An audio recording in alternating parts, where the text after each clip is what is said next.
Hey guys, this is a production of the J&J Media, brought to you by Minute Peach Framing Designs and Gift Shops. What's up, guys? Welcome to the 7th episode of the J&J Sports Talk. I'm your host, Jordan Dorosic, followed by my co-hosts, Shady Acres and Clashin04. How are we doing today, guys? Awesome, man. How you doing? Pretty good, pretty good. We had a big weekend of sports. Well, I mean, we're just got to get right to it because we have a lot to talk about. So we'll start off with a NASCAR race. We had a major finish at the end with Ross Chastain and Hamlin duking it out for that last spot. And Ross Chastain did probably the unthinkable thing that I would ever see a NASCAR driver ever do in real life. And that was the video game move to turn 3 and 4 to advance himself into the final four alongside with Joey Logano, Christopher Bell, and Chase Elliott. So, first off, I want to ask y'all, what was y'all's reaction when y'all first saw him going into turn 3 wide open? Because it took me a little bit to process it. So, we'll start with Shady on that. My first thought was, by God, he does play Heat 5. I mean, you said it, man. I mean, straight video game move. I mean, that's how I mean, that's how you can only talk that up. I mean, where else would you learn a move like that? I mean, but it worked. I mean, it worked to perfection. Set the record for the fastest lap in speed, but completely remarkable, absolutely remarkable. How he used the wall like that and just flung it around and just almost kind of slingshotted around that curve like that. I mean, just absolutely. But to put the cherry on top of that crazy Sunday was him knocking out Denny Hamlin out of the playoffs. That put the cherry on that Sunday for me. What made it so ironic is these guys have been battling it out all season long. Like, they've had so many run-ins, and Denny Hamlin is like, okay, he's about to get him. He didn't have to wreck him, but he's going to get to the championship four, and that's his ultimate payback to knock him out. And then Ross Chastain just goes around and just steals it from him. That's so wild. That is the craziest thing in NASCAR I've ever seen in my life. Well, Clashin, you got to give us your thoughts about this too. I watched the whole race. I thought Denny did a really good job of, doing what he needed to do because he came into the race I think 10 below, and at one point in the race, as long as there was no new winner, he was plus 35 above the cutoff line.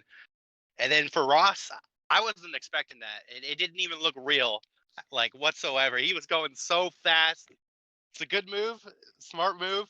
You probably won't ever see it again because now the drivers know what could happen. But it was a very smart move. I don't know if he had time to practice that on Heat the night before, but it was very smart. But even if you do use that move on Heat, it just snaps you in the middle of 3 and 4 because it has that. It doesn't work. It has that almost like a barrier because that's what it prevented from these video gamers to not ride the wall around at Martinsville, and it just kicks you right around. On NASCAR Heat, there's no actual tracks where you can wall ride. You can wall bang, but you're not wall riding. Yeah, wall riding does slow you down, but if you wall bang, it shoots you off perfectly enough. But Ross Chastain, with these cars, they're so indestructible. He didn't have to wall bang it. It just glided right around the edge of it, and it just stayed afloat and just kept going.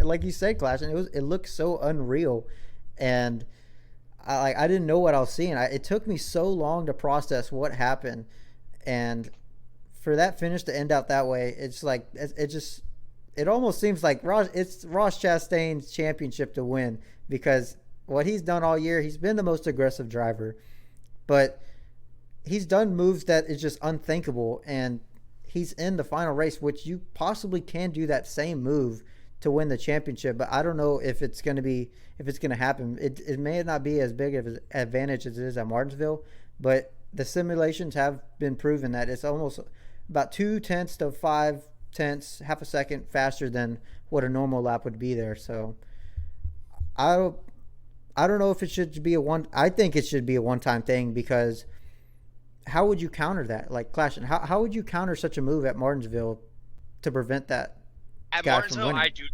you cannot counter that at Martinsville. There's no way. You're going 70 mile an hour quicker, and then there's no way you're countering that. Unless you also do it. That's your only counter, is to do it also. Yeah, that is the only way to counter is At probably that going point, outside. I'm okay with it every once in a while, like months, like in between that happens. Like I'm cool with it. But if every driver starts doing it, then NASCAR's gonna have to step in. Like it was cool the first time, but whoever does it afterward, like from now on, you're just gonna boo. You're probably gonna get booed, especially if you beat Chase Elliott by doing it. Oh yeah.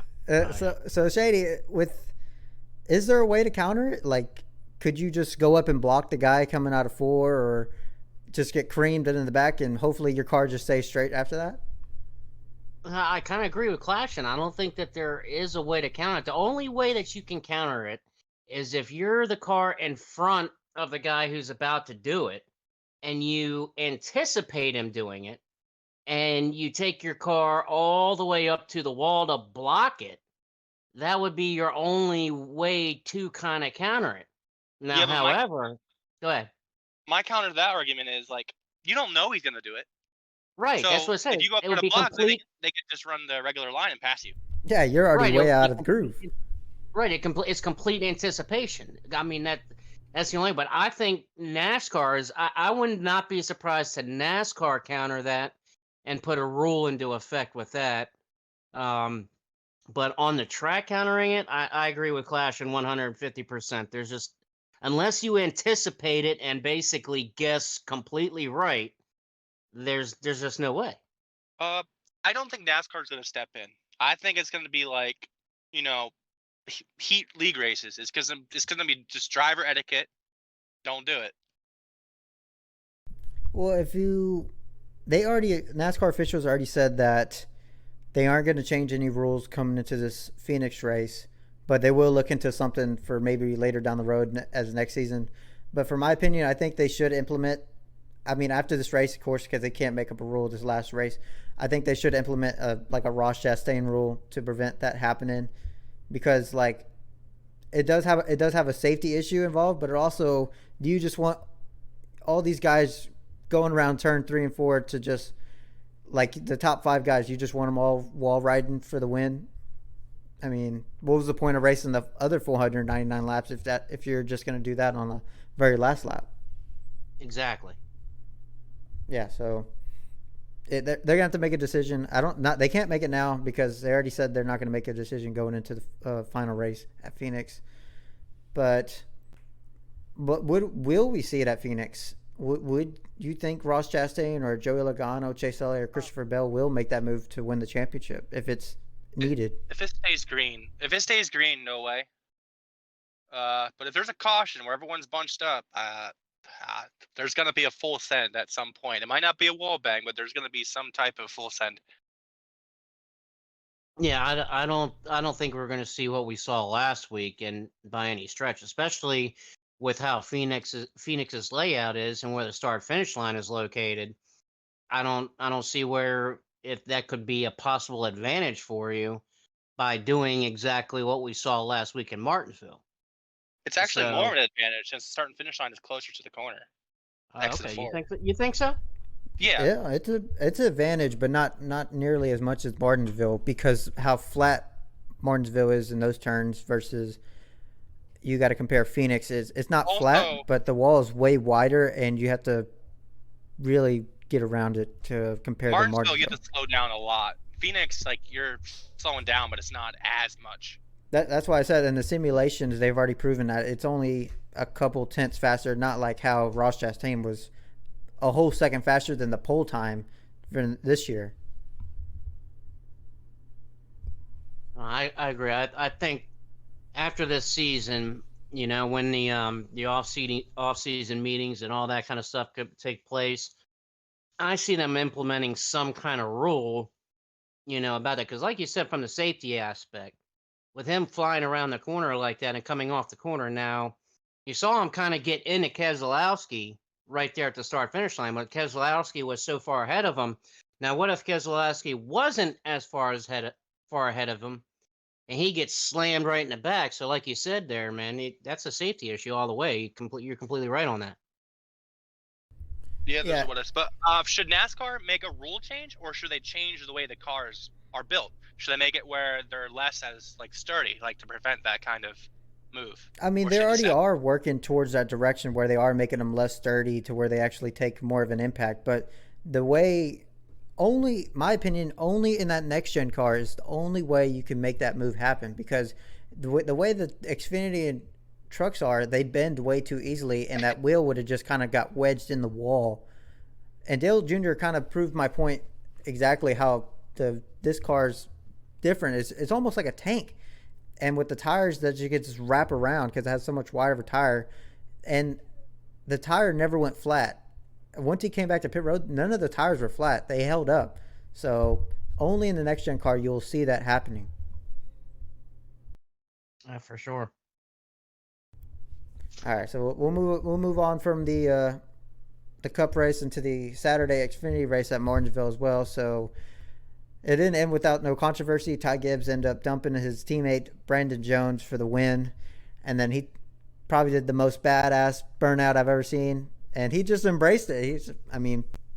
He just took it how it was, but the problem is internally how it deals with his teammate. Then you're going into the championship race. You got to have something in the back of your mind that your teammate may dump you just because you ruined his chances to go at a shot at a championship. So, do y'all think Brandon Jones is going to get his revenge at the championship race? We'll start off with clashing on this one.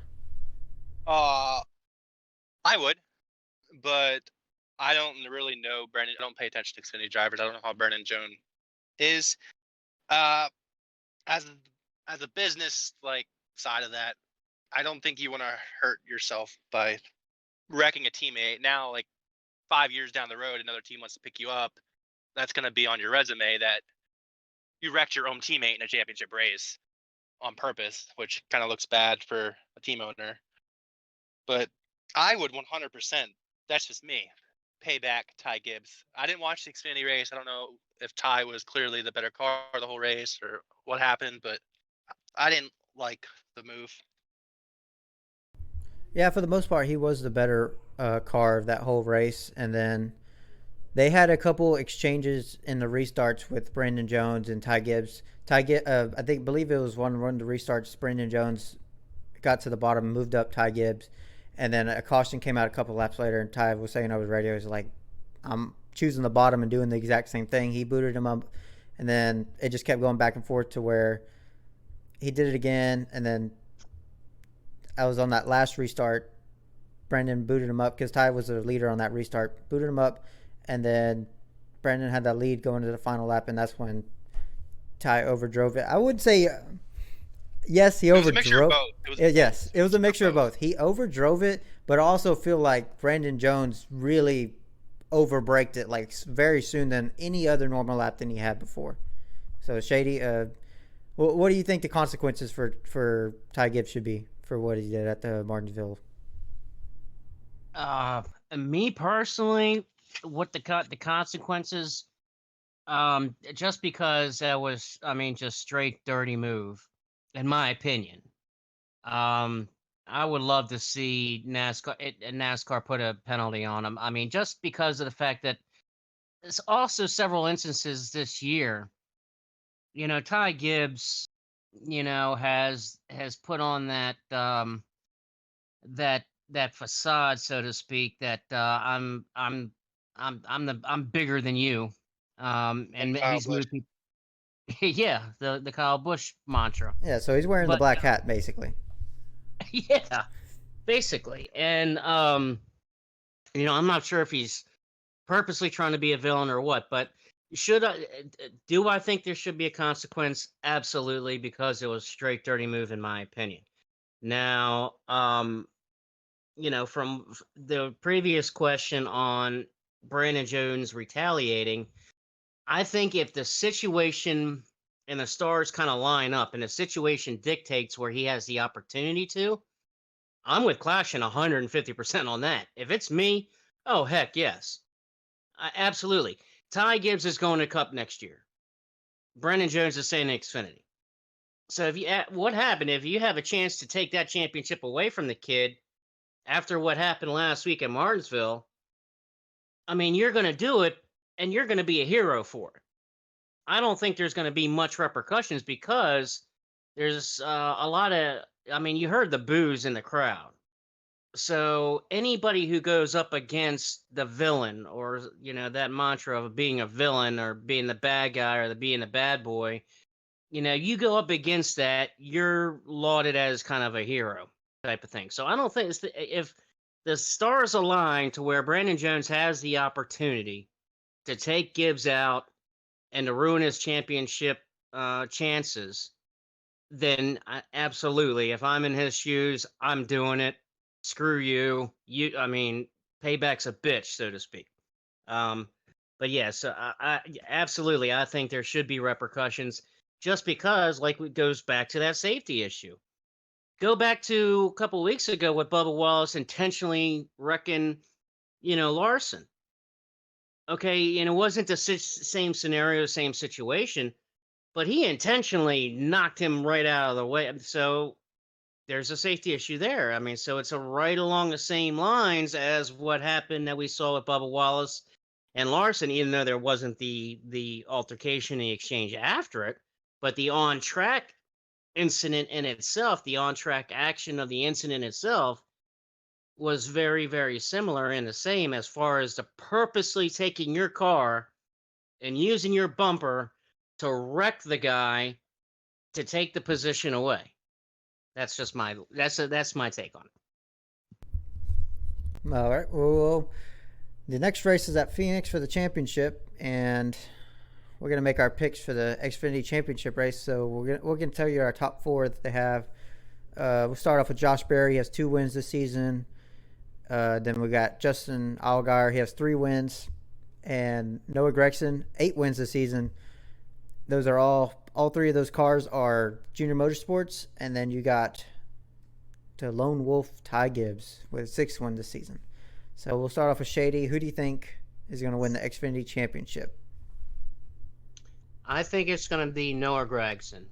I don't want it to be Noah Gragson, but I think it's going to be Noah Gragson. Personally, I like to see Allgaier or Berry get it, but I think Gragson's going to get it. Clashing. Yeah, I'm going with Noah Gragson. Any reason why? Because I don't know who Josh Berry is, so I'm like a slower driver. Who is the fourth other? Justin Allgaier and Ty Gibbs. I don't know who Justin Allgaier is. Ty Gibbs, I feel like he's gonna have a mechanical issue or get wrecked. So why would he have a mechanical issue? I mean, you never know. It's Gibbs equipment. I mean, they've been the fastest probably on medium tracks like this, short tracks, Phoenix. But that's your pick. I'm gonna go with this guy. The favorite. I'm gonna go with Ty Gibbs. Against all odds, he's gonna pull it through. I think Brandon Jones is gonna have to catch up to him to get to wreck him first. So we'll start off with there. And if he does, if he's waiting on track, then let's ask you, Jay. Let's ask you. Do you think Brandon Jones gets a retaliation on Gibbs? Yeah, would you wreck Clashin if Clashin were to, wreck you for a win? I'd never wrecked you, so I would say I'd. Well, would you? For the championship now. Okay, so okay, hold up. So let me backtrack. Brandon Jones was booting. So Brandon Jones had to win that race to win the Martinsville. Ty Gibbs was definitely the faster car. Brandon Jones was forcefully booting him out the way to get to the lead, and then Ty was paying him back. And then I felt the score was even. It was over-braked and driving in hard at the same time. That's why it made it look so much worse than it should have done. That's why he said, he's like, I wasn't trying to wreck him. I'm pretty sure if you look at the SMT data, he over-braked braked earlier than his previous lines. So let's move into Phoenix. No, he shouldn't have to get retaliation. I know that Brandon Jones is going to move into a Junior Motorsports car next year, so it's basically 4v1 for Ty Gibbs. All odds against him. I think he could still pull it off. Everything just has to align perfectly to where he avoids Brandon Jones at certain times. The only probably possibility is Brandon Jones on the restart or Brandon Jones getting lapped. And if Jones knows he's going to get lapped, he's probably going to make it hard for Ty Gibbs. And if I were Ty Gibbs and I know we're coming down to 5 laps to go and I have Noah Gragson running me down about a second back, if I were Ty Gibbs, I'd just boot Brandon Jones out the way because I didn't have to worry about him again. And then I'd make the situation worse by booting him out, not wrecking him, just boot him out, because if he's slowing you down, you're gonna have to move him, and then just do it right in the turns where boop, he's out of the way. Yeah, but then it's like Ricky Stenhouse at Texas All-Star race. Oh, car at the wall, caution. No, just boot him to where he just kind of gets out of the groove, and then we'll just go from there, and he won the championship. But that's the hard part. He's going to have to get, if it does to avoid him, to where Brandon Jones does have a slower car, he's going to have to get cautions to where he has to avoid him. And I think it is doable, but it's probably like a 10% chance. But I'm taking this chance, and he's going to win it. He's one of the most talented drivers I've ever seen, the up and coming, and he's going to get it done. He will get it done. Mark my words. He won't get. If he does get wrecked, then I'm gonna be very heartbroken on this next show that we're gonna have. But next, I can't wait till next Tuesday for that. I can't wait till next Tuesday for that one. Yeah, I got two of my favorite drivers, which will lead on into this next topic. Two of my favorite drivers are in the playoffs. I have Ty Gibbs from the Xfinity, and then I got Chase Elliott from the Cup Series. So we're gonna review our NASCAR Cup Series Championship Phoenix preview. Out of the top four that we have Joey Logano. He's a 2018 champion. Chase Elliott, 2020 champion. Ross Chastain, he has 2 wins in 2022 and 1 wall ride at Martinsville that probably changed the sport of forever. And Christopher Bell, he has 3 wins in 2022. 2 of them were walk-off wins that he needed to get a win and advance to the next round. And so yeah, Clashin, who's your pick to win this championship? I really want to go with Ross, but I don't think Ross is going to survive the race, to be honest. Because Denny still owes him. And I don't know how Denny's feeling about that video game move. I don't know if that makes the situation worse or he's cool with it because it was a cool move. But I think Ross is going to be pretty nervous anytime he's around Denny. I feel like that could make him make a mistake. Well, but I'm going to go. That's almost with like how Ty Gibbs, if he sees him on track, might as well just boot him out the way. Just get him out of the way. I know you're gonna have to pay for it down the road, but just get him out of the way, boot him. I mean, like in the NASCAR heat lobby, like if I'm getting beat by a wall bagger, that just makes me that much more upset. But I'm gonna go with Christopher Bell. I feel like he's been hot all playoffs. He's had to win his way into the next round a few times, but he's been very fast in the playoffs. I'll just say that. So I think he has momentum going in. I think he'll finish it off with the championship. Shady, who's your pick to win this championship in an exciting season that we've had? Well, my pick to win the championship is probably going to be Chase Elliott.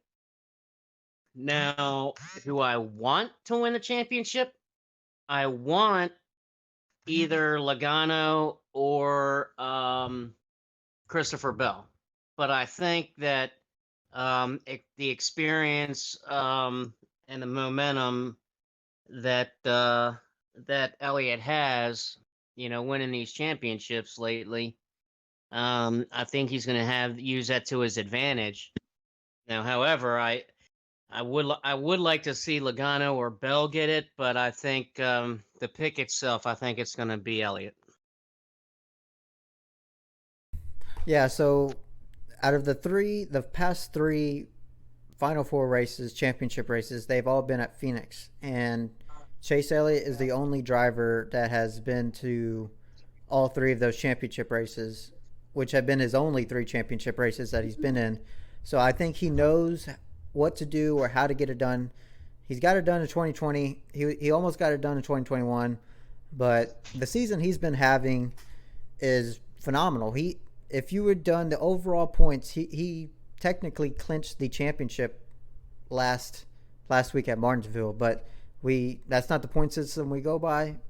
And I know he's been struggling his whole playoffs, but if this is the one race I need him to get it done, I think this is the race he'll get it done. And I believe in him. He ran well there in the spring, but you got completely different setups. We've had probably 30 races since then of this car to learn about and test and tune. But I think Chase will get it done. I don't know how, but he will get it done. He may get it done on a short run. He may get it done on a long run. Or he may wall ride. Who knows? We're going to have to find out next Sunday at, I believe it was 3:30 Eastern. It's going to be a crazy one. But, yeah. Any final thoughts and opinions about what you are going to expect at Phoenix next week? Shady?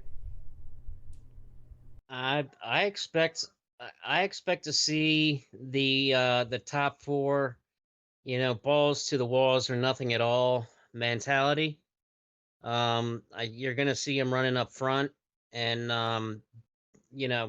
once you get inside that window of the last 50 laps, if those guys are up front, they're going to be scratching and clawing, to get that to be the one to lift that championship trophy at the end of the night. Now behind them, I think you got a lot of guys that are still racing for a lot. Denny could throw the wrench in there, so to speak, with the whole Ross Chastain thing. You still got the you still got the rivalry of the Wallace Larson thing. Does Larson kind of get a little bit of payback on there? Who knows? So there's a lot going on, with this race. Are we going to see? Is this the last race you can see guys like Kevin Harvick? Does he hang it up at the end of the year? Is this his last race? Does he go out with a bang?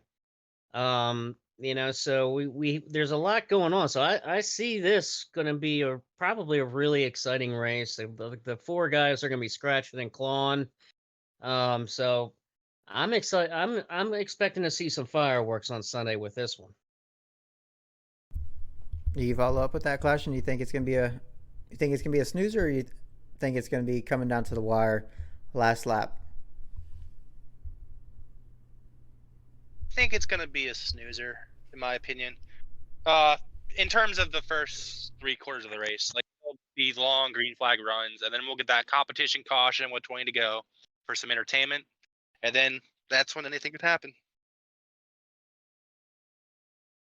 Yeah, I believe it's going to be a fun one, definitely in stage 3. But that's what all that season came down to, is that final stage, what you could do in that final stage.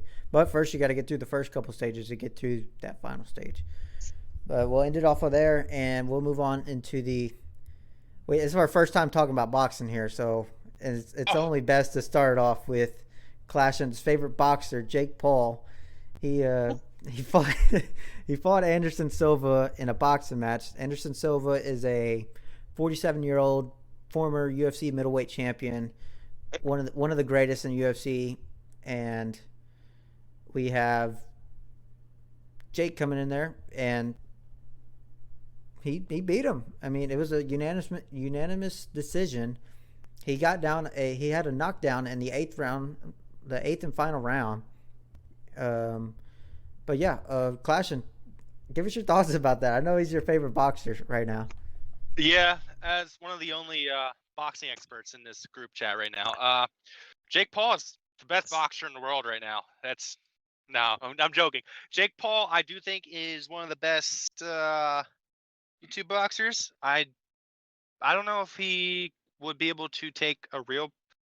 I know people are using the word real boxer a lot. I don't know if an actual young, his age, real box. I don't know if he could beat him, but these older guys, I feel like he could. You got to give Jake a credit. He can take a punch, and he can dish him out. He isn't a fake. He's dedicated. He might be handpicking his own opponents for money, but I mean that's what you got to do. It's a business at the end of the day. He definitely, before my eyes, he's getting better every single fight. He's handpicking his fights to where he's getting better each and every time, and his fighters that he's picking is okay. this guy's a little better. Well, I'm getting better in this frame time. And it's just evening out until he actually faces a real boxer, which I think at this point we have to call him a real boxer because he, like you said, he could take a punch and he could dish him out as well. But I don't know if Shady, I don't know if you're a big boxing guy, but give us your thoughts and opinions about this boxing match that Jake Paul had against Anderson Silva. Yeah, I'm not the hugest boxing enthusiast, and Clash and definitely. I would say he definitely has the most knowledge on the subject itself. But from what I've followed on it, the interesting quote that I heard over the past year or so, and I can't remember who said it. I can't remember. I would have to look it up. But they said that Jake Paul is the most feared boxer out there right now. And he kind of is, like you said, he's showing why. Every time he steps in the ring, he gets a win. Now, granted, he is handpicking his opponents right now. But yes, he's absolutely dedicated to his craft. He is definitely not a fake, that's for sure. And I mean, he's the real deal. He's legit. He goes out there and he wins these fights with with talent that's on par with where he's at now. And we'll see as the competition gets kind of stiffer and tougher once, getting into, the boxing, the WBC and the boxing world, then we'll start to see, does he live up to the hype that's generated with him? Because he's had a lot of hype over the past year or two. With where he's come from, I mean, the quote unquote YouTuber type deal. But yeah, he's definitely proven his mustard, so to speak, and it's going to be interesting to keep following to see how far he really goes with this, and to see when he gets his first loss and who that would be against. I don't know if he's gonna get a loss, but he's you got to get a loss at some point. It might be right away because right now he's handpicking to grow his business, to get the money, to get that. Because I mean, you can't trash talk, someone like Floyd Mayweather into fighting you when you're 1-0, 2-0. You need to get the 15-0 and then lose, because then it looks better if you're 15-1 instead of 1-1, 2-1. Yeah, but if he's slowly getting better, and that, like Shady said, he's perfecting his craft. He's actually all into this, which I respect him for that. I was a hater at the beginning, but you got to respect his game. He is putting in the work to actually become a boxer, and he's fighting these slowly getting better opponents, and he's going to get to the point where he's fighting a real boxer and be like, not the KSI boxers that he handpicks, where the guy's complaining every 5 seconds. I don't know if you watched that fight, Clashing, where that was a real boxer. Yeah. No, that was not no real boxer. And then he fought. Give him a break. He fought two guys. KSI fought two guys in one night. One was a YouTuber, a rapper, and the other guy was a fake boxer that had a record of like 2-8. I can't remember. It was a bad record. And Jake's out here fighting UFC champions, two UFC champions, and another was a Bellator champion. He, granted that he was a wrestler, but he's getting. Yeah. So Ben Askren as a wrestler, and then you got Tyron Woodley. He's known for power, and then you got, I think it was Tyron Woodley, and then you got Anderson Silva. So that's that. That's just showing he's getting his opponents better and better.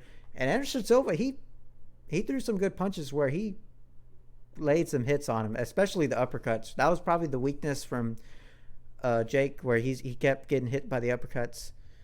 But we're gonna go into our sponsor, Minipeach. Give a shout out to Minipeach. They are one of our best sponsors out there. If you need anything to go find anything at Minipeach, we're gonna go show you right now. But yeah, if they're definitely one of the best out there, and we'll give them a shout out right now. Minipeach Framing Designs and Gift Shops is worldwide on their websites, www.minipeach.com. That's www.minepeach.com. They offer something for everyone in their gift store.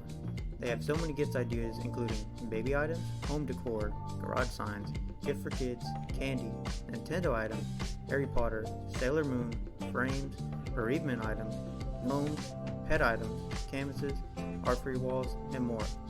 They even stock items for every season, including Valentine's Day, Easter, Halloween, and Christmas.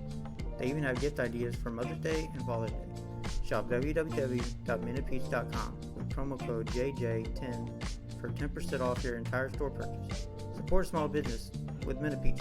That's www.minapeach.com. You'll find something for everyone on your store list. The gift shop with somebody every for minutepeach.com at promo code JJ10 and check out for 10% off your entire store purchase. All right, that was a word from our sponsor, minutepeach.com. Go to the website. Go try to find something for your loved ones because this is the season of giving. But we're going to roll into NFL Week 8 headlines. We're going to start with the Eagles. They just ran over the Steelers, man. One-sided game. I actually put money on the Steelers. I thought they were going to beat them because I don't know who's the guy that said they believed in Kenny Pickett. One of y'all two said y'all believed in him. Actually, John was the main Kenny Pickett. I like Kenny more than Mitch. I do think Kenny is the future of the Steelers. He is a rookie, but I put all the blame on the OC. I know we did lose by a lot to the Eagles, but we played great. I think it was the refs' fault we lost. We'll just blame the refs. It's like a 30-point drubbing. Yeah, go ahead, Shane. Talk about this beatdown that they just got. It was disappointing because I'm a Steelers fan. So, I mean, it was really, really disappointing and kind of heartening. But, yeah, I'm a believer in Kenny Pickett. Absolutely. Now, I was one of the ones that believed in that said, said the word that I agree with John, and I was a believer in Kenny Pickett. He's going through the rookie growing pains right now. That's what he's going through. He's going through the rookie growing pain. And like I said several weeks ago, that this is kind of that year of the Steelers that they're just kind of in that transition period. They're in that rebuilding type transition period. And it's not Kenny Pickett's fault that the defense just got walloped by the Eagles. I mean, they just got their keisters handed to them by the Eagles offense. But I we'll see what happens with the Steelers next year moving forward. They just traded with the Commanders today and got William Jackson, the cornerback. Hopefully Jackson, kind of performs and plays better for the Steelers than he did the Commanders, but at least they made a move to pick him up. But Kenny Pickett, he's definitely the future of the franchise. I definitely think he has what it takes.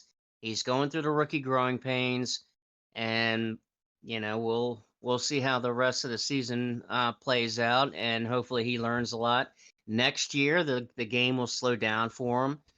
Hopefully they'll make some draft decisions. Like you said, Clash said, or like you said, they traded Claypool away today. So look for him. Look for good old George from Georgia. Pickens, yeah. More reps. That's good. That's only good for our offense. It is good. He's good. He's going to be the next Steelers wideout. He's the next Hines Ward, Plexico Burress, Antonio Brown mold of the Steelers wideout. He's that next wideout, I think. My opinion. I think he's that good, man. The other week when he played in Miami, man, he looked awesome. So I like to see that chemistry develop between Pickens and George, and I think that's one reason why they shipped Claypool and to give Pickens that much more time in the offense, more reps, and allow them to build that chemistry for the future. You could have still built that chemistry even with Claypool in the lineup. So how does that really change what they were doing before and how they're going to do now without Claypool. Yeah, but it's more targets and time for Pickens because with Claypool on the field, you can't really have Pickens on the field at the same time. We just got too many receivers. What do you mean? We had Cooper, Gallup, and CD all on the field last year. And look what happened. You got rid of Cooper. Because of money. Well, maybe Claypool won some. Well, I don't know how much he went for, but.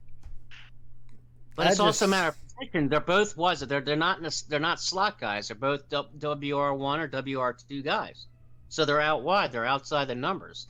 So with Claypool gone, that's going to give more reps and more targets and the timing and the growth for both of the rookies. They're both rookies. Not if he's getting covered. If this is the same problem that they dealt with Juju Smith and Antonio Brown. Antonio Brown was getting covered and Juju Smith was getting all the yards. But once Antonio Brown left, Juju Smith wasn't getting all those yards no more because he was getting double covered. So yeah, but you just took away both your receivers. Now they're all going to be covered. We have Deontay Johnson. We still have our number one targeted receiver, Deontay Johnson. So like it isn't going to mess up too much. And we have Freiermuth. Our receiving core is still good. And they'll draft him. They'll bring another guy into the draft or through free agency. Somebody. So you think whoever y'all are going to get in the second round next year is going to be better than Chase Claypool? We better not draft any receivers. Well, any player in general. Any player. The Steelers are known for drafting a receiver. They're going to draft a receiver. They're known for drafting a receiver and try to build them up from the draft through the system. That's what they do. Hopefully it works out. So I hope it does because I'm a Steelers fan. So I hope it does. I can't believe I started a podcast with two Steelers fans. This is probably it was an Eagles fan, but he's no longer on the show. Like, well, I don't know what I was thinking. It's all just gonna be arguments and stuff in here. But we'll move on. That's what makes it so much fun and interesting, there, Jay. You're 100%. You're 100% right. So we'll move on to my team, the best team. You know, the one that could actually put a fight up against the Eagles, the Dallas Cowboys. With a backup. What might I add with a backup? And also, let me add, Dak never had growing pains because he had a 13-3 record in his rookie year. So y'all throwing these excuses out here. He had that O-line. I don't want to hear it. You have Najee Harris. Why ain't he producing? He can't even get a first down, and he has a bad ankle. I saw that play. I saw that play where they don't have an offensive line. I saw one play where he was a little out route, whatever, with the running back, and he was wide open. All he had to do was go about 2 yards, and he was hopping, skipping, whatever the fuck he's doing with it. What is he doing? Juke the air. He's trying to juke the air. Increase his, I don't know, network. Oh yeah, he's juking everything. That's growing pains right there. You have a running back that doesn't even know what he's doing. Oh, not even what he's doing. Oh God, I can't believe you just said that. You see how big that dude is? We have Tony Pollard, way much smaller, probably half the size of Najee Harris, and he's out there getting 150 yards on probably half the carries.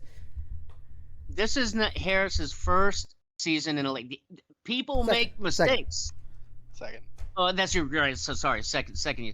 Okay, he will look at the film and say, "What the hell was I doing?" And hopefully he learns from it and puts his head down and goes north and south and gets the yards that he needs to get and not try to do. Honest opinion on why he did that was like it wasn't his. He was told to do that. I think Canada told him, okay, when you catch the ball, you got to juke. No matter what, you got to do it. That's part of the. You got to do it right now. Do it. He's just hopping and skipping. What is he doing? At the end of the day, we will blame the offensive coordinator for everything. Yeah, I'm blaming the offensive line for everything.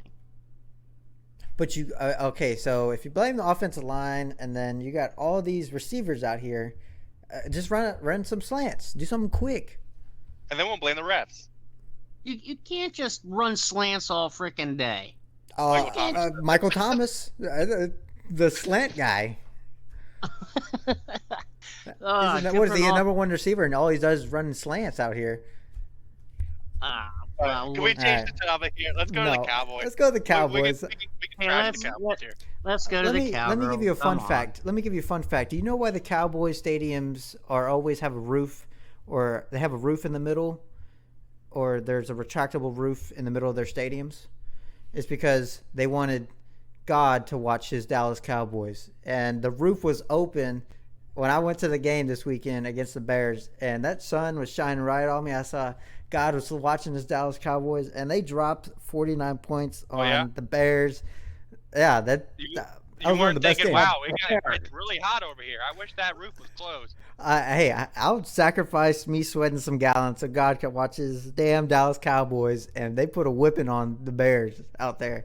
Bears, who lost to the Commanders. Come on. And they beat the Patriots.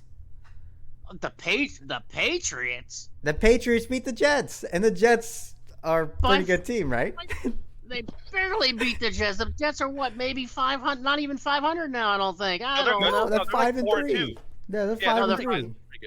They're pretty good. I want to see. I can't wait to see Dallas play the likes of Minnesota's, the New York Giants, the Philadelphia Eagles, and get their butts and their pieces handed to them. They've already played the Giants. Okay, so we're gonna have week 1. Week 3, we played the Giants with Cooper Rush, and we still beat them at their place. True. Yeah. Well, okay. There you go.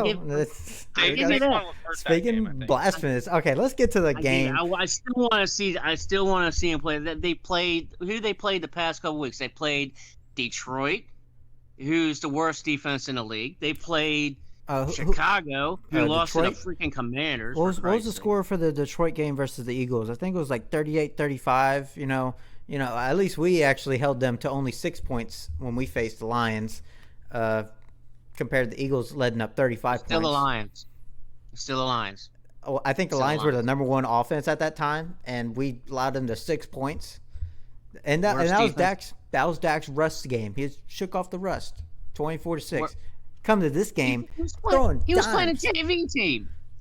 He's throwing dimes out here. CeeDee Lamb, and he's out here dancing, And when you're playing a high school junior varsity team, I could do that too. No. I was telling y'all at the beginning of the season, Dak, he is a top 8 quarterback when he's playing at his best, and that was him at his best. I was like, wow, it just makes me look forward to this season, because if that was him after shaking off the rust, what can't wait till he gets in a rhythm until other games, bigger games. And he only made one mistake. It was a weird situation to where I think they were up 28-14 going. There's about 40 seconds left. The Bears just scored a touchdown, which shouldn't have been a touchdown, I believe, because they called some whack ass roughing the passer call. One of our guys just like chest bumped Justin Fields, and he overthrew it to Trayvon Diggs and got the interception, which they called back. And then they had the very next play, he threw a touchdown pass, and that's what made it 28-14. About 40 seconds left in that second quarter. It was a weird period because the Cowboys scored on their very first 4 drives straight, touchdown. And it's like, okay, if we can go down the field, we had 1 timeout. If we can go down the field, get the drive started. Very first play, he threw it over slightly through CeeDee Lamb, and the safety came in, picked it right off, and we held him down to 3 points there, thankfully. But after that game was just smooth, and Zeke wasn't even in there. We had Tony Pollard, and he was lighting it up with that lightning speed. He had a 54-yard touchdown run, 3 touchdowns total. Dak had a touchdown run as well, and 2 passing touchdowns on top of that. And guess who else scored a touchdown? My guy, Micah Parsons. Probably one of the best defensive players out there. That was the best game to go watch. I'd love that game. So, I don't know. I don't even know. This is Micah Parsons' jersey. I don't even know what to ask you. I'm just saying. I was supposed to ask you last week when you were supposed to be here, Shady. So, is the Dallas Cowboys the number 2 team in the NFC? No. No. After this week, they gave up points to the Bears? No. What are we doing?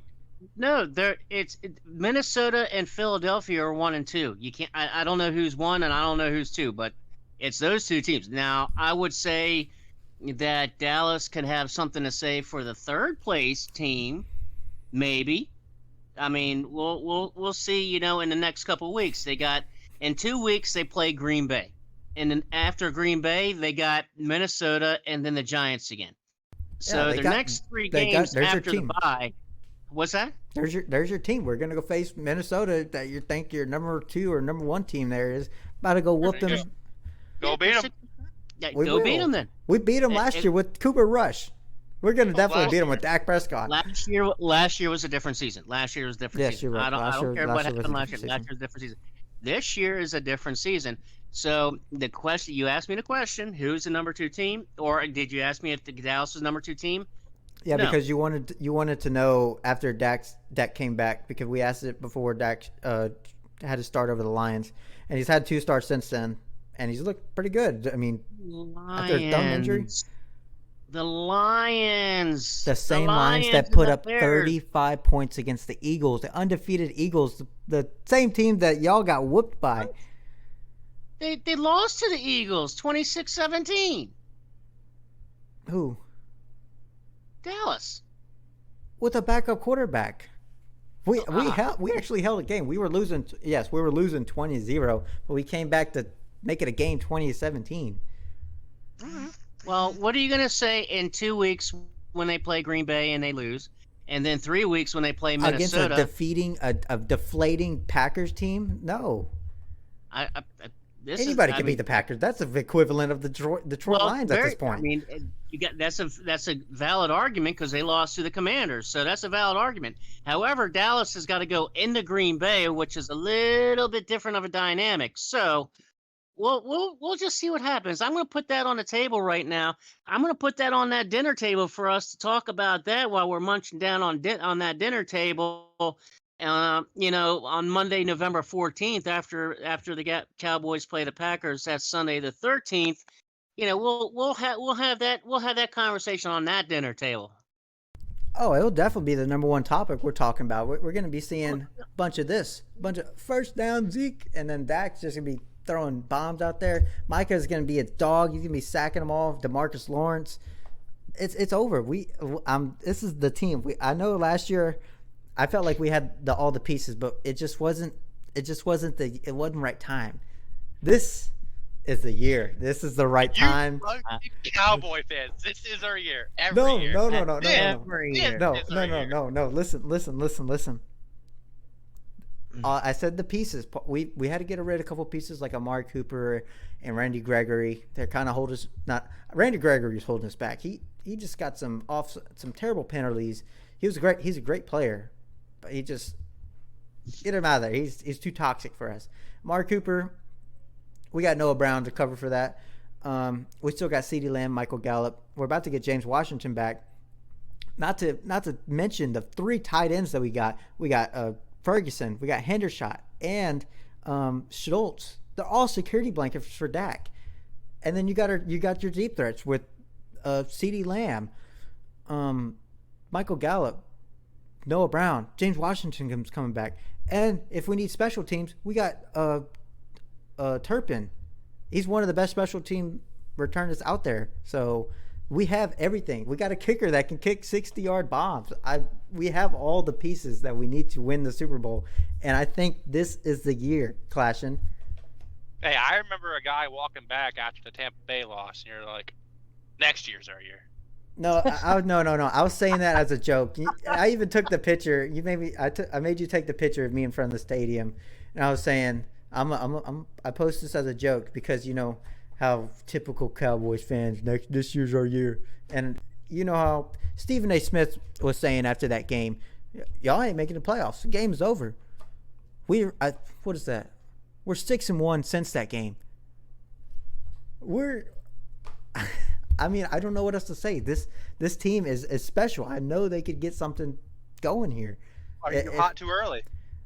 No, I don't think they're. I think they're about. And then we're facing the big teams like, we're facing the Packers after this bye week. We're all gonna be freshed up. We're gonna go whoop smash there, and we're gonna go to the Vikings, who they think the Vikings are good. We're gonna go whoop their ass too. We're going to come back, and I believe we're going to face the Giants on Thanksgiving. We're going to ruin all the New York families' Thanksgiving by whooping them there at our place. And we're going to throw in another big game. We got the Eagles on Christmas Eve. That's going to be our revenge game. It's all going to take place, and it's just going to look so fantastic. Just seeing, we may just even get. Well, I think we're going to win the division at this point. But the problem is, we may need a little more help. We need somebody to beat the Eagles. I don't know who can beat the Eagles, but we need some help. I know we can beat the Eagles for sure, and we possibly do it the first time. With the backup quarterback that we had a backup. You know what? I tip my hat and give you so much respect for being a true fan of the Dallas Cowboys. I do. I tip my hat and give you respect for that, Jay. I really do. But, just like any Dallas Cowboys fan, just these dreams and these fantasies, they fill your head and then they get crushed. And people like Clashton and I enjoy that. So we'll let you have your fun right now. We'll let you ride on this little high. I give you so much respect and tip of the hat. You are a true Dallas Cowboys fan. Nobody can take that away from you. Nobody can debate that from you. I love it. I absolutely love it.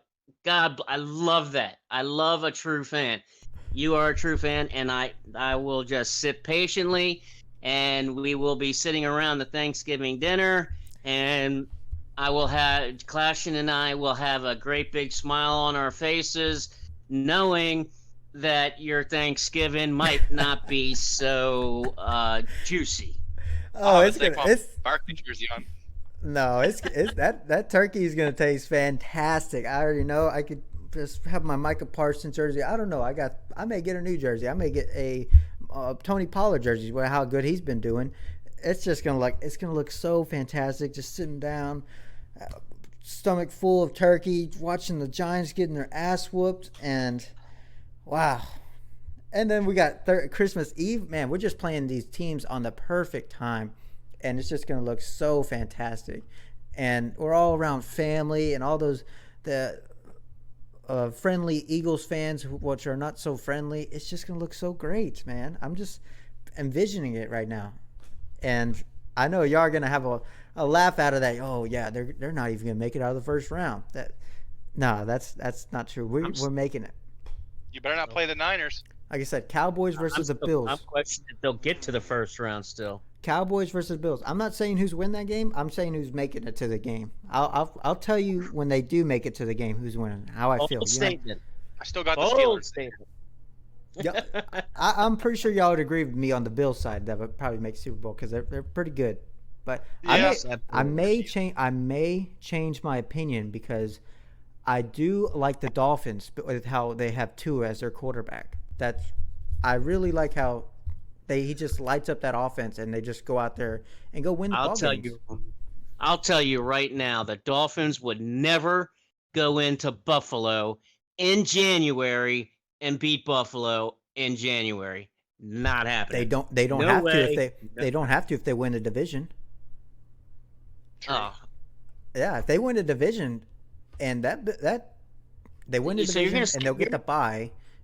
You're gonna say the Dolphins are gonna win a division over the Bills?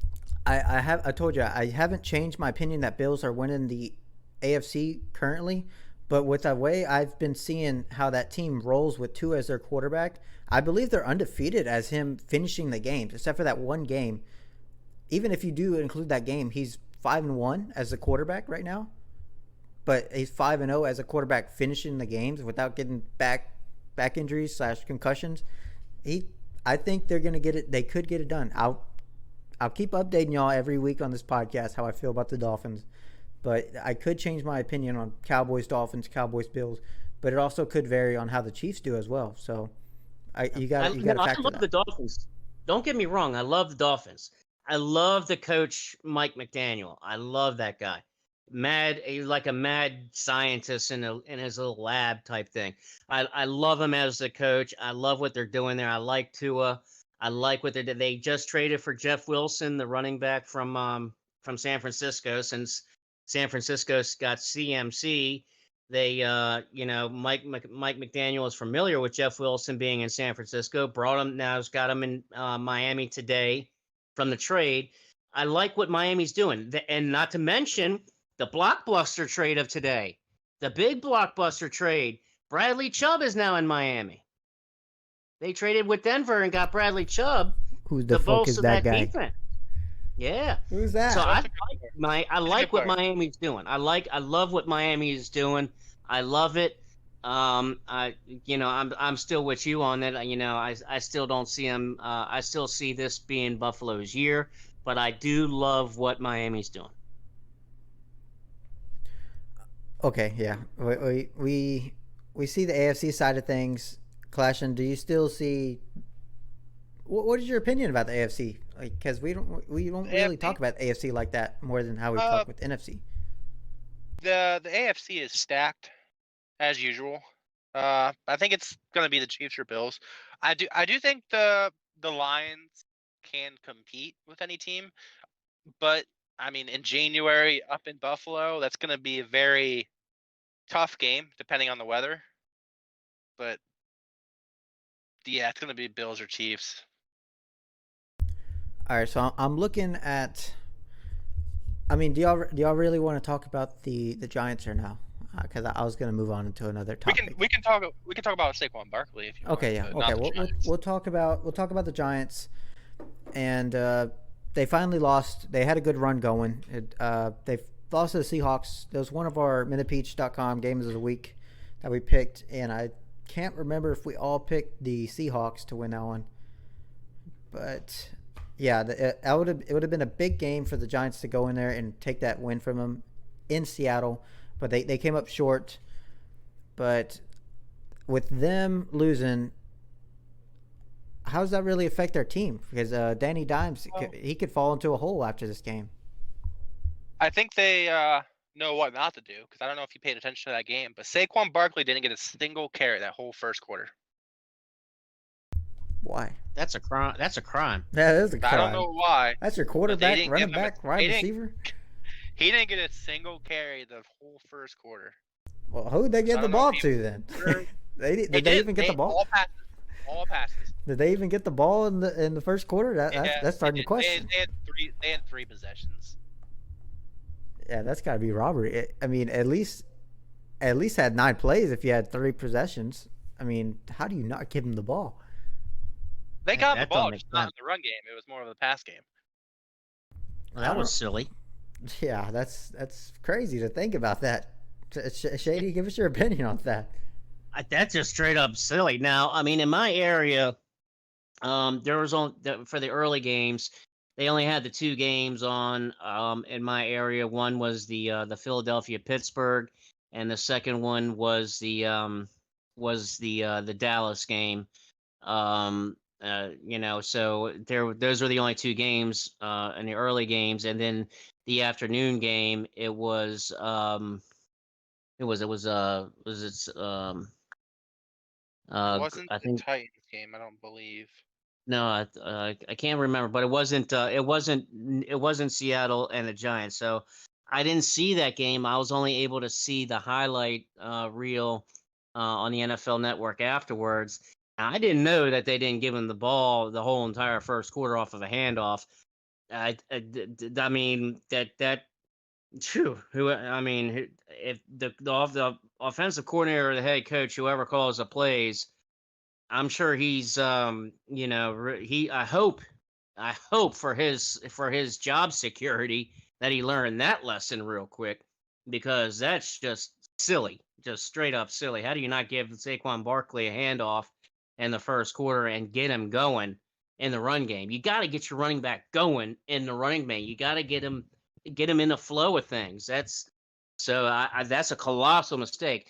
Even though that Seattle is a very tough team to play in Seattle. They're always been tough in the 12-man stadium. They're going to be tough in that stadium, especially from the east going into the west. So it's a tough game all the way around. So Seattle's always tough there, but sounds to me that the game plan that the Giants drew up going into the game was a little bit faltered, and definitely definitely did not play out the way he envisioned it. Yeah, I think they seen my DraftKings parlay and are like, yeah, we cannot let Barkley have a good game here. I think that's honestly with any team or any parlay that I have. I think DraftKings lets them know to be like, hey, don't let Jordan get this parlay, man. He's always this close, man. You'll give him like 1 yard away. He'll 1 yard away. I've never hit one NFL parlay in the past 2 years. I think I may just start giving up because my best bet is betting on NASCAR with Chase Elliott or Ty Gibbs.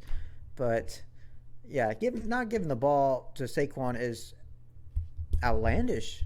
Like, how do you not do that? He's your whole team. And if you can't get him going in the very beginning of the game, how are you going to get him going at the very end of the game? You got to have something going on with him. But maybe they were thinking long term. Like, it's not really a division game. Let's rest our quarterback, running back, and wide receiver, kick returner, punt returner for the Dallas game. That way he's ready, 100%. Head coach, assistant coach, 500 yards. Defensive end. Let's just take a loss. Yeah, let's take a loss. We all need this game. And that moved them from the number 2 team in the NFC East to the number 3 team because the Cowboys won and the Giants lost, and the Cowboys hold that tiebreaker over the Giants currently. So that 1 game buffer they had of the Cowboys, gone. That 1 game they're away from the Eagles, gone. Now they're 2 games back. That makes it even harder for them to go get that division win. Yeah, but they'll beat you. Thanksgiving. Yep. Still a long season, still a lot to play out, but yeah, they definitely screwed that one up big time. Yeah, I wouldn't let Daniel Jones have over 20 pass attempts a game. Just give Saquon the ball 25 times rushing and 10 times receiving, and there you go. Let's go back. Okay, we're going to go back on the Cowboys game real quick. So I know Shady always says Cowboys are a one-dimensional team. How are they a one-dimensional team? Are they still one-dimensional before you even saw Dak, after Dak now? Ask me that question when they play somebody. Hold on, I'm gonna look up their last game. Look up the stats. Tony Pollard lit it up. I think he averaged about 9 yards a carry, 3 touchdowns. Yeah, they did 9. So look at Davis. What did Davis? Carries, Davis had some. Passes. Right. Yeah, Davis. Yeah, Detroit's ranked 31st against running backs in the league. So yeah, makes sense. No, that was against Detroit. I'm looking at the Bears. Look at the Bears. The Bears actually have a good rushing defense. If I remember correctly, the Bears had a okay rushing defense. How many yards did Davis have? He had 8 for 23. How many yards is that? About 4 yards to carry? 2.9. Okay, yeah, I thought he had a bigger run out there. But anyways, hey, that's our 3rd running back right there, and we even had CeeDee Lamb running the ball as well in the backfield. Because we had 1 carry for 1 yard. Yeah, but he was in the backfield for almost one whole drive. So that shows you how good CeeDee Lamb is. He could do it all. He could be a slot. He could be a number 1. He could be a running back. We implemented him as a running back starting last year against the Redskins or football team, whatever you want to call them now. And I think it does work because he does have almost the equivalent speed to Tony Pollard. All right, we're moving on. Moving on to the MinutePeach.com games of the week for week 9. I had to make it on the fly because I didn't pick them in our original setting for our outline. But here we go. Our first game of the week, we're going to have the Bills versus the Jets. The Bills are going to be facing the Jets at New York. And that'll be our first game to pick. We'll start off with Shady. Who do you got winning this game? Bills rolling on this one, man. Bills' offense is just that good, and their defense is getting better as the season goes along. Bills by a lot. Caution? Yeah, the Bills are 13-point favorites. So, but it is the Jets. It is the Jets. It's the Jets. I mean, the Jets could. Nah, it's the Bills. We'll get the Bills. Okay, well, I'll be the dark horse here, and I'll pick Zach Milton is going to upset the Bills in New York, and we'll just end it there. It's just going to happen. Zach Milton is going to make it happen and upset the Bills. 13-point favorites over the Jets. And the Jets are a decent team. You know what? I'm going to get an air horn and start honking the air horn to get you out of these dreams that you're having. Okay, are we just gonna sit here and say the Jets aren't a good team? I mean, I'm not saying. I think they are. I think they are a good team, but I mean, anyone that plays the Bills is gonna just get embarrassed. They put, except for the Dolphins, the Dolphins almost The got Dolphins beat. have a very good offense, except for when they're playing the Steelers. And guess who put up a good fight? Guess who put up a good fight against the Dolphins this past game? The Jets. So to say the Jets are just going to sit there and get completely and to say played the Lions. I thought they played the Jets. No, they played the Lions. It was a high-scoring game. It was like 30-30 at halftime. Yeah. See, I mean, the Lions can score. Oh, look at that! If the Lions can score 30 against the Dolphins and then only score 6 against the Cowboys, number one offense in the NFL. We're not mentioning the Cowboys. We're mentioning the Cowboys. I may even pick the Cowboys for one of the games of the week against the bye week. Who's going to win that one? I think the Cowboys. The Steelers versus the Cowboys in bye week. We'll do some online Madden. Okay, so Shady got the Bills. Clashton's got the Bills. I got the Jets. Don't be shocked when we come in next week and I'm be talking about how the Bills got beat. All right, next game. It's gonna be a rough week for you. Next game. Clashton. I gotta make up some games somehow because I'm behind you in the standing. I think it was only by like one game. Well, that's not the way to do it. Yeah, Ty Gibbs is gonna lose. Yeah, Chase Elliott's gonna lose. The Jets are gonna lose. All right, game 2. Game 2, MinutePeach.com, game of the week. We're going to have Titans versus the Chiefs. Both teams are 5-2, and the Chiefs are 12.5-point favorite. We'll go clashing on this one. Yeah, I don't know if you watched the Titans game last week, but it was the Derrick Henry show since they do not have a quarterback. I think the quarterback had maybe 7 passing attempts. 7 passes. Whole game. So I think the Chiefs, if they just stop Derrick, and easy win. Shady? Yeah, that's going to be a Sunday night primetime game. You know what? I'm going to go with the upset here. I'm going Tennessee. Oh, that's an air horn right there. There's no way you're going to be picking that team. That's upset. blasphemous. I'll be the lone wolf star. I'll be the lone wolf dark horse, and I'll toot my horn next week. Toot freaking toot, because the Titans are going into Kansas City on Sunday night and taking out the Chiefs. What do you say? Touchdowns, Titans. Titans. All right. I think they do have a chance. They do got a chance. Derrick Henry is coming off his 6th 200-yard rushing game. That is tied for the most in the NFL. I mean, how are you going to stop this man? He's on a roll. And tackle him. You can't if he's just going to roll right over you. He's just going to roll right over you. But yeah, I'm gonna go with the Titans here. I think they can get it done. See, exactly. Okay, the third game, I honestly don't know. I could go Vikings versus the Commanders. No. Or I mean, look at any other game. Dolphins versus the Bears. I like the Ravens Saints because the Saints offense is pretty good. The Ravens offense is pretty good. I don't know. I feel like that's gonna be a bummer of a game. Okay, let's go for the worst game of the week. We're gonna go. Did you just say that's gonna be a bummer game? But we just picked the Jets game and then the Titans game versus the two of the best AFC teams. Those are bummer games. They're both 13-point underdogs. Yeah, but they both have great records. Okay, okay. Like I said, I'm gonna pick the worst game of the week, and we're gonna go with. We're gonna go with the Raiders. I actually think this could be a good game. Raiders versus the Jaguars. We have the 2-5 Raiders and the 2-6 Jaguars. Ooh, that's a bum game, but it's a good bum game though.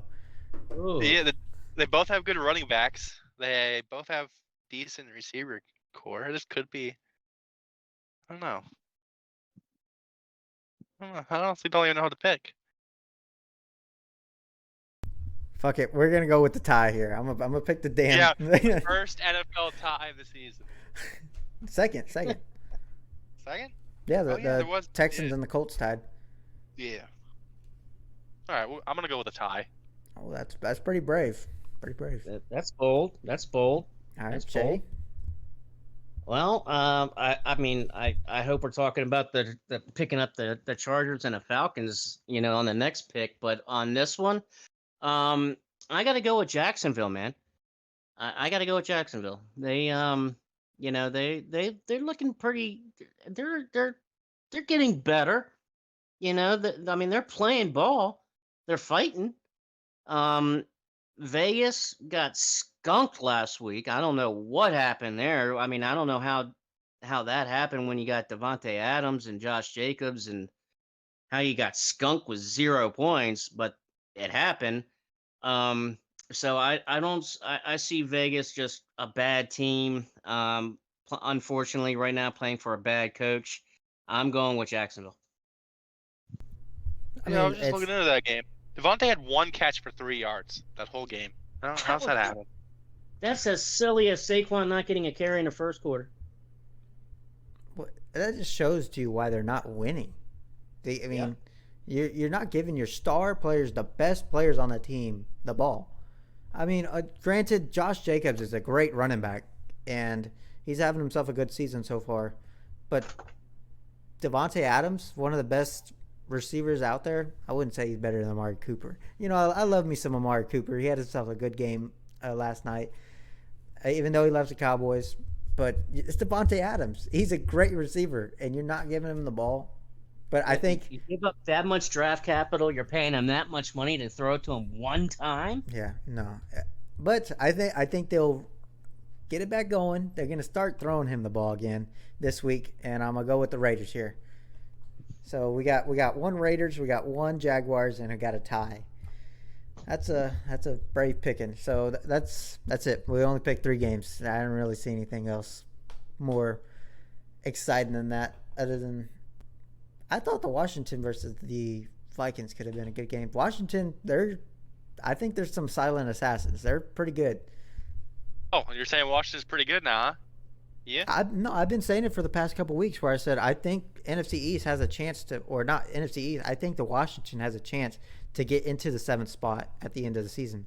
To where they are getting Chase Young back too, so he's coming back too. So Tyler Haneke, he's 2-0, so I mean, we'll see, but they are Washington, so I mean, it's kind of like Dallas, losing in the first round. I mean, Washington is just going to falter, but they have been playing well. They have been playing with spirit.